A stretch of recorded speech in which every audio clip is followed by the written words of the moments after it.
So let's expand on these exponential functions. We're going to talk about two different types of exponential functions, either exponential growth, where something's obviously growing, or exponential decay, where something's being shipped down. So like you noticed in the example that I did, and then the one where you proved it, an exponential can swipe up where it increases, or it can swipe down where it decreases, like the one you should have done. So today we're going to talk about the ones that grow up. So all of our equations are going to grow for this one. So by the end of this lesson, you should be able to model our exponential growth. So remember we talked about what an exponential function was. It's in this form, y equals a times b to the x power. And we talked about how the a is our y-intercept, and our b is how quickly it's growing. So in this example, y equals 3 times 2 to the x, the growth factor would be 2. That means things are getting twice as big every single time. And if you look at this table, look at your y values here. This is 0.75, which becomes 1.5. Double it, you get 3. Double it, you get 6. Double it, you get 12. I bet you could tell me what the next one is without doing the math. It should be 24. We're doubling it every single time. And then remember, your y-intercept is the number out front. So in this case, it's going to cross the y-axis at 3. If you look at this graph over here, it crosses at 3. So remember, today we're focusing on growth. Exponential growth is when the growth factor is something bigger than 1, like 1, 2, 3, 4, 5. It means it's going to get bigger by 3 or by 5. So let's talk about some problems. In parts of the United States, wolves are being reintroduced to the wilderness areas where they had become extinct. Suppose 20 wolves are released into northern Michigan, and the yearly growth factor is expected to be 1.2. Make a table showing the projected number of wolves at the end of each of the first 6 years, and then write an equation that models the growth of the wolf population. So, if we want to make a table, we have two things in our table.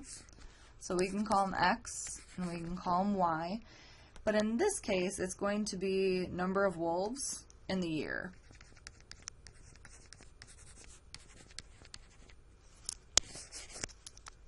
So the year is what's going to change, and then the number of wolves is going to change because of it.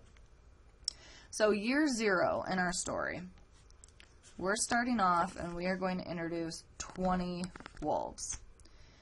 And then after year 1, this has grown by 1.2. Now remember, we are multiplying this every time. We do not want to add 1.2, but instead, to get this number here, we want to take 20 and multiply it by 1.2. So if we throw that in our calculator, we end up with 24. And then after the next year, remember, we're going to take this now and multiply it by our growth factor, which is 1.2. We end up with 28.8. So we can't have 0.8 of a deer, or of a wolf, so let's make it 29. And then we're going to keep on going. And we could go all day long with this. Well, let's stop after this one. I know it said 6, but we get about 35. So to write an equation for this, we need two parts. We need the starting point, and we need the growth factor, and the x power is going to be whatever year we have here. So our starting point is 20 wolves, and every year they're getting 1.2 times bigger. They're not doubling, but they're more than staying the same. Remember, if you have a growth factor of 1, that means you're not growing at all. You're staying exactly the same. We'd be multiplying by just 1 every single time. So now let's talk about elks. Let's say the elk population in State Forest is growing exponentially, and we have to work backwards now. Here's the table. I want to know what the growth factor is. So what I'm wondering is, what would I have to multiply by 30 to get 57? And what would I have to multiply by 57 to get 108? So what we can do is we can work backwards. I know 30 times something, so we'll say x has to equal 57, which means to find this, I'm going to do 57 divided by 30. So again, we can throw it in our calculator. and I end up with 1.9. Now double check that. If I do 108 divided by 57, you should get about the same thing. And in this case, we get 1.89, which I would say is about 1.9, because you know we have to round because you can't have points of an elk. So I would say the growth factor is 1.9. And that's what we multiply the population by every year.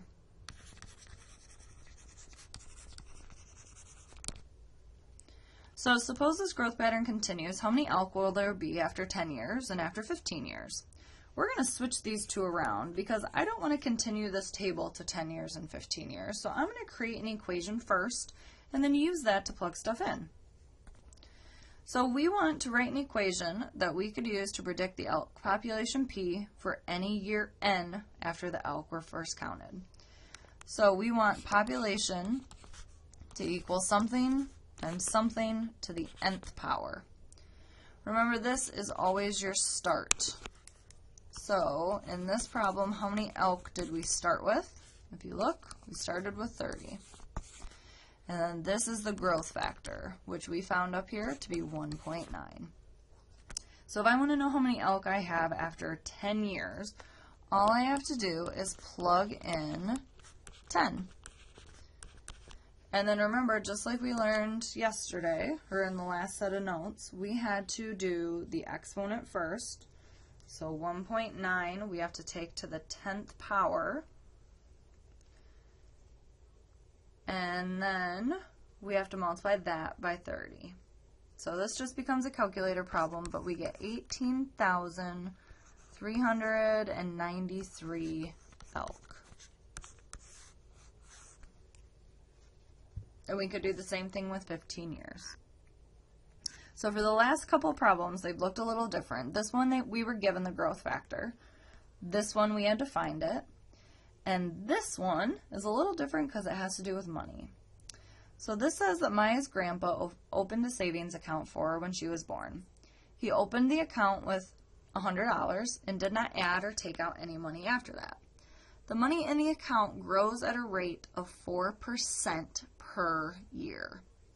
Make a table to show the amount in the account from the time Maya was born until she turned 10. What's the growth factor? And then write an equation. So the thing that's kind of weird with this one is if I tell you that something's growing at a rate of 4%, the growth factor is 104%, which means in numbers that is 1.04.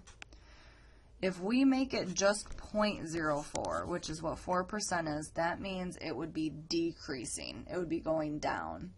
So if we want a growth factor of 104 or 4% growing, that means we have to take into account that $100 that was in there stays in there and then we're adding to it.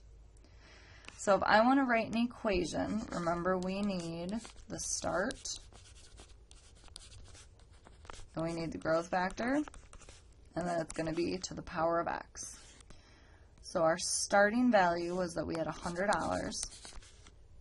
Our growth factor is 1.04. And if we make the table to show this, we could have done this first, but if you have $100 when you first start, after your first year, 4% of this is $4. Now remember, this doesn't drop to $4, this becomes $104. So that's what I was talking about when you have to have this thing here. So the last thing we have to do for exponential growth is talk about an equation for something called compound interest. When a bank pays interest on both the principal and the interest an account has already earned, the bank is paying compound interest.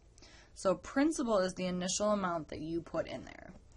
After your money has made a little bit of interest, your bank also pays you for that interest on top of it. So this is what we're talking about when we say compound interest. The interest period is the length of time over which the interest is calculated. So this equation right here, you need to commit to memory. All of these variables stand for something, and all of them are right down here. A is the total amount.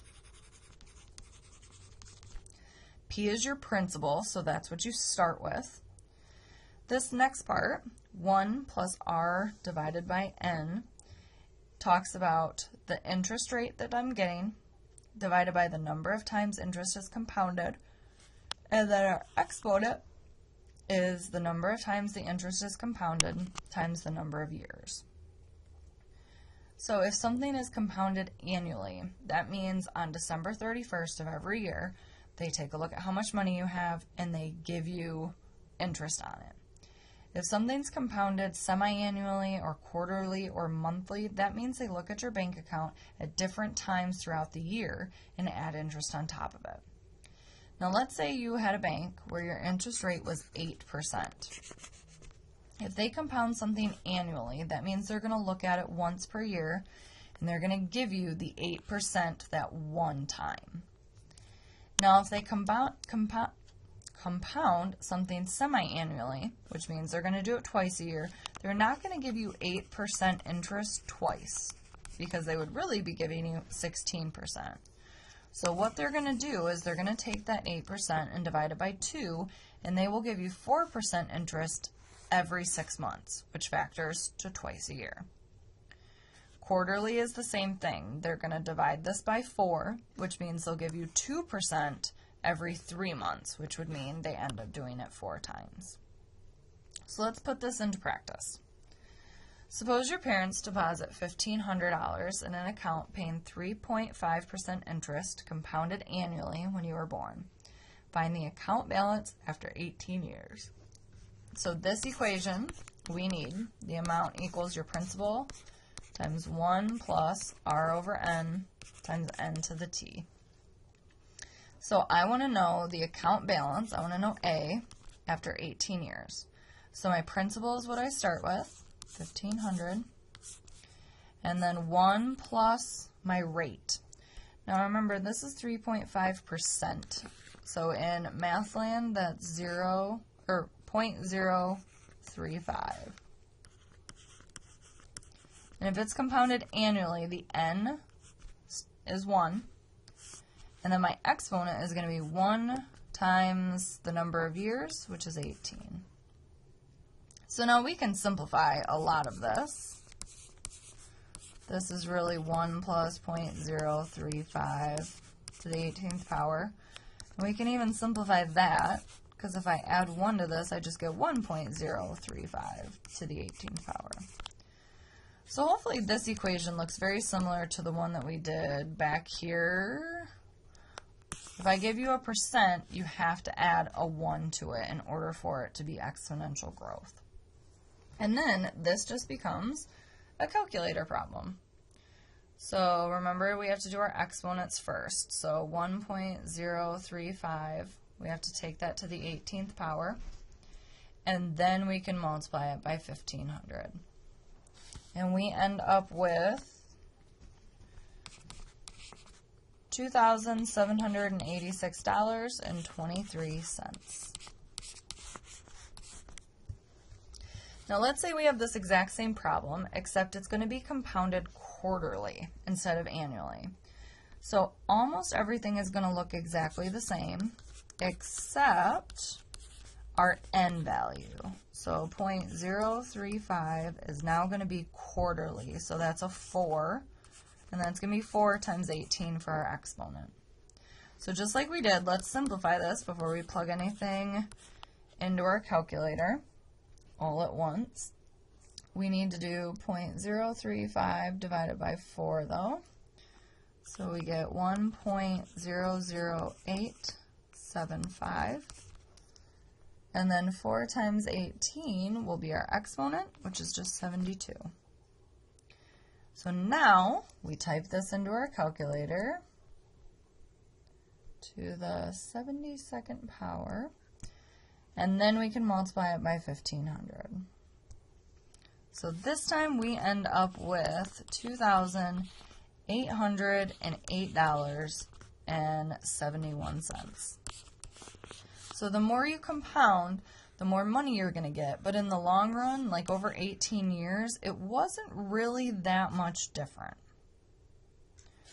So you have a problem to try on your own that models this exponential growth. Write down any questions you have, and we can go over them in class. Enjoy your night.